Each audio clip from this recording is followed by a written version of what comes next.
Phoenix Audio presents Obsessive Love, When Passion Holds You Prisoner by Dr. Susan Forward and Craig Buck. As Gloria swung open the door to her office, she was overwhelmed by the smell of flowers. Covering her desk was an arrangement of 6 dozen red roses. She checked the calendar. It meant nothing. Then it dawned on her. They were from Jim. Fear and anger hit her. Why wouldn't he leave her alone? She began to cry. In his office several miles away, Jim waited by the phone. He was sure it would only be a matter of time before Gloria called. The flowers marked the anniversary of the night they'd met. He was certain the roses would awaken in her the same romantic memories they did in him. He knew she didn't really want to break up with him. How could she?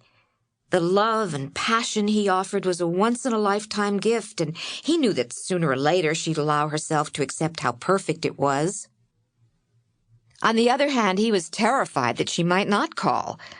For the past 2 months, she'd been returning his gifts and letters unopened. He had taken to driving by her house almost every night, but on those few occasions when he'd been unable to resist knocking, she had become angry. The opposing forces of hope and fear were tearing him apart. Gloria knew Jim needed her, and she felt guilty at not being able to reciprocate. They had once shared so many hopes for a future together, but little by little, Jim's love had become so fraught with jealousy that she felt suffocated. What had started as passion began to feel more like prison. Finally, she told him she didn't want to see him anymore. In the ensuing months, he had refused to give up. She felt driven by his campaign to become increasingly assertive.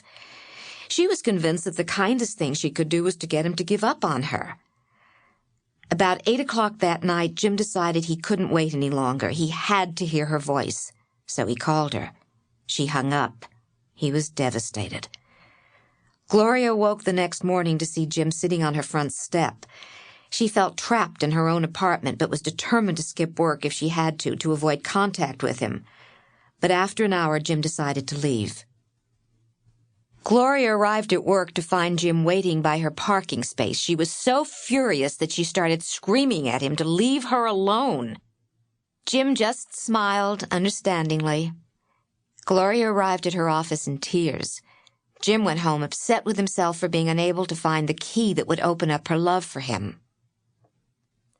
Jim and Gloria's story is a classic case of obsessive love. Jim's unwillingness to accept that Gloria didn't want to be in a relationship with him anymore was destroying both of their lives. Obsessive love is a prison, both for the obsessors and for the men and women who are Sample complete. Ready to continue?